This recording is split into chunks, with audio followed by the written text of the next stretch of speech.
वैसे तो मैंने बहुत सारे चैनल में काम किया, आजकल मैं मॉर्निंग शो कर रहा हूँ और वीलॉग वगैरह भी करता हूँ। कल रात से मुझे पता चला कि मेरे बारे में कोई एफआईआर जो है वो एफआई में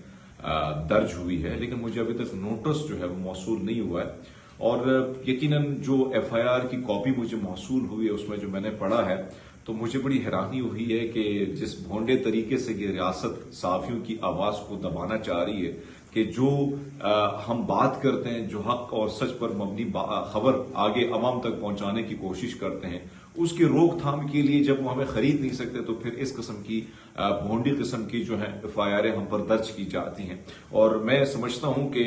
ये हुकूमत की जानिब से जो एक भोंडी हरकत की है, अगर ये समझती है कि इससे हमारी आवाज जो है वो दब जाएगी और हम खामोश हो जाएंगे और ये जो कुछ इस वक्त हो रहा है उस पर हम खामोशी इख्तियार कर लेंगे, तो ऐसा नहीं है। इस वक्त कहा जाता है कि अपने रियासत के खिलाफ बयानियां और अवाम को उकसाया हुआ है बगावत के हवाले से के जुमरे में ये सारी चीजें मुझ पर दर्ज की गई हैं।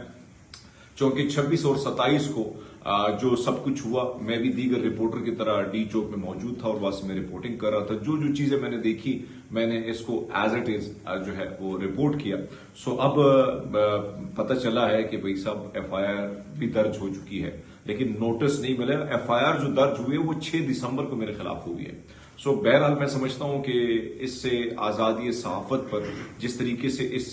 दौर में, इस जबर के इस दौर में हमने देखा है कि पीडीएम की इस हुकूमत ने जिस तरीके से हम पर पाबंदियां लगाने की कोशिश की, और जो पीका एक्ट को अगर आप देखें उसमें जिस तरीके से तरमीम, सिर्फ और सिर्फ मसला ये है कि